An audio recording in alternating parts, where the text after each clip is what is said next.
the last EEG that Laura had, they were able to capture a seizure. Thumbs up.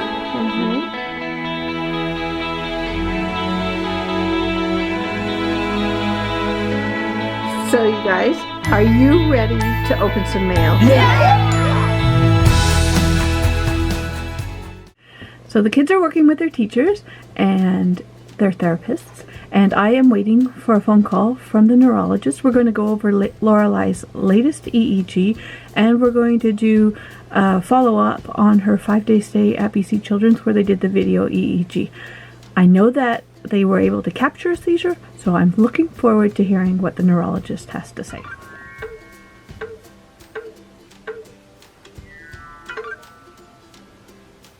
Follow the arrow.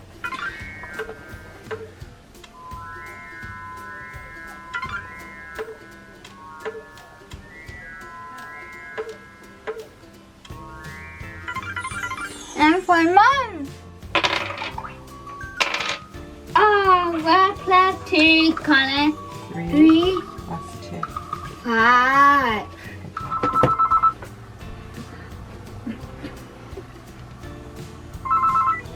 Hello? Hi, how are you? I'm doing this, Mom.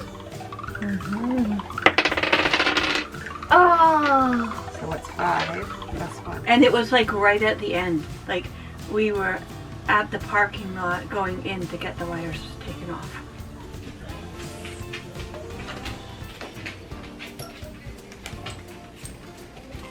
Very good.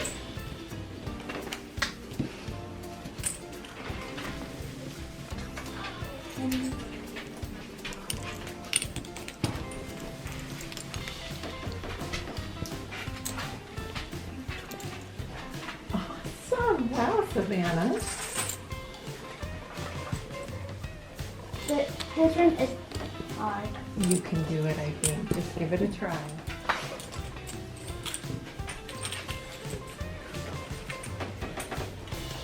So I just got off the phone with the doctor. I was talking to the neurogeneticist. She is the team lead for the kids, so she's kind of bringing in all the different specialists that are working with the kids, and they are trying to determine what the underlying cause is for all the kids' different challenges. So because there's 7 of them, and they all have such significant special needs, they have one doctor overseeing and trying to see if there is one diagnosis that everybody's got, if there is a genetic reason why we have 7 children with such significant special needs. Okay. What does that mean? Can you tell me about that? Kind of what?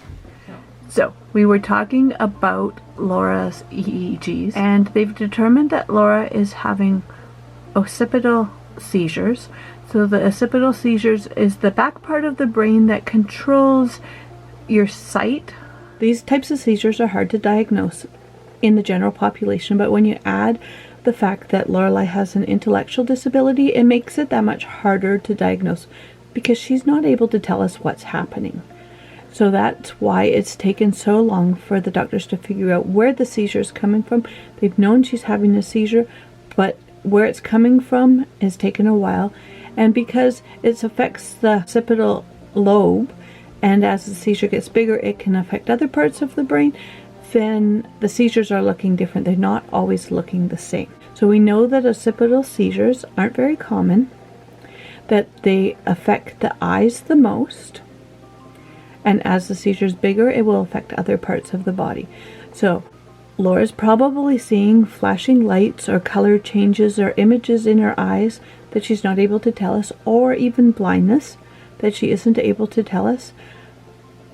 And then afterward, either feels nauseous or she has a headache, and that's the unwell part that we're seeing after the actual seizure has happened, which is the part that we see more often. We more often notice the unwell part after, and we know that she's had a seizure So these seizures are coming from the same part of the brain where a migraine would come from. So there is a good chance that after Laura has the seizure, she's left with migraine-like symptoms, which are also causing the nauseousness and the vomiting. Because you think if you have a really bad headache, frequently you feel nauseous and you may vomit. So that would be explaining why after the seizure, Laura is feeling so unwell and it takes so long for her to recover from any of these events. The bags are allowed to cross from the road. Okay, so let's read the back and see what it says. Watch out for bags. This is the place where bags can safely cross the street. Right. Good job. What does that mean? Don't know. So what does it say? No trespassing. Yeah. Do you know what that means? Nope. Jake, do you know what it means? Yes. What is No it? throwing garbage. Not really. It's about you're not allowed on that property. Do not go onto this property or into this place without permission. So where are we going to go from now? Here. So she's already on seizure medication and they feel that this medication is the right type of medication for the seizures she's having. They do feel that it's going to need to be adjusted because she is still having seizures and the goal is not to have seizures. So they're going to have to look at adjusting her medication. Unfortunately, 40% of people that have seizures are medication resistant. So we don't know if Laura's one of those. She has been on various types of medication. So that is one of the things that the doctors are going to have to look at. So we're going to be referred to an epilepsy specialist, somebody that just specializes in epilepsy, and she's going to be looking at Laura's file and seeing what would be the best option for Laura. Next, we're going to do the 1 foot hopping over them. Do you need a break first, or Yeah. are you good to keep going? I said, keep, Okay, so go slow. Keep control. That's nice. hang on. Hey there.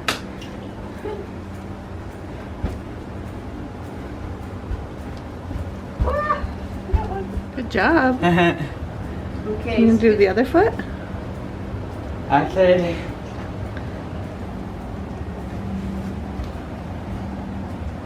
Good, Dean. I like that you got your balance, and then you kept going. Over each one. Okay, this one. Good. That was really good. Really good control. Finding out that she actually had an event and they captured it on the EEG was such a relief, because you kind of feel like a crazy person after a while. You keep saying, well, this is happening and that's happening, and sometimes it looks like this and sometimes it looks like that, and there's no proof of what's going on. So it is a relief that they found what type of seizures she's having, and it explains everything that we've been saying. Y'all, Ellie yelled, "Get on your horses, let's ride." So there she's doing what? So she has her thought and she is Riding. telling them what her thought is. So then they know, and now they can Be in it?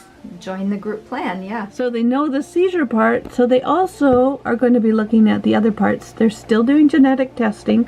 They're still looking at the mitochondrial for the kids. They are still waiting for results for those things. The mitochondrial, we had the tests done 2 months ago, 3 months ago, and the results still aren't in, but they are still working on those. They had to send the tests away to a different country to get tested, so we don't have the results yet, but those are still in the works. So they're still trying to figure out what's going on for the kids.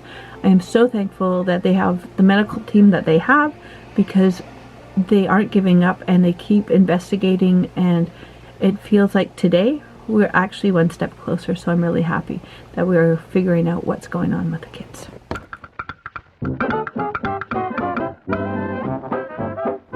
So you guys, are you ready to open some mail? Okay, I think there is a card for everybody in this mail. Ready? Really. All of these cards came from Sam, and he sent us a letter because he didn't have room to write everything on the card. Do you guys want to show the pictures you got so everybody can see what your card got? So what's yours, Luke? It. is a bridge and there's the sun setting like that. There's Looks trees. beautiful, doesn't it? Thank you. Show me yours. You got an iguana. Do you think iguanas are better than cats? Oh, I like cats. But the iguana looks pretty cool. It was nice to get a picture of iguana, right? Thank you. What was your card? Mine is this one. Nice. I think it might be from France. So let's see what it says here. Lee Frontinson. If that's how you pronounce it in French. Thank you, Sam. And Darren. I got it. That's okay. I want to look. Darren got this really beautiful bird. Thank you, Sam. Can I see? Alligators. You got alligators. Yep. Thank you, Sam.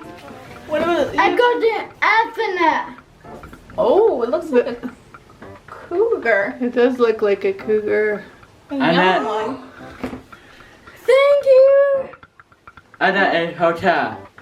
It looks. Thank you. Thank you, Sam, so much for sending everybody these postcards. We really appreciate it.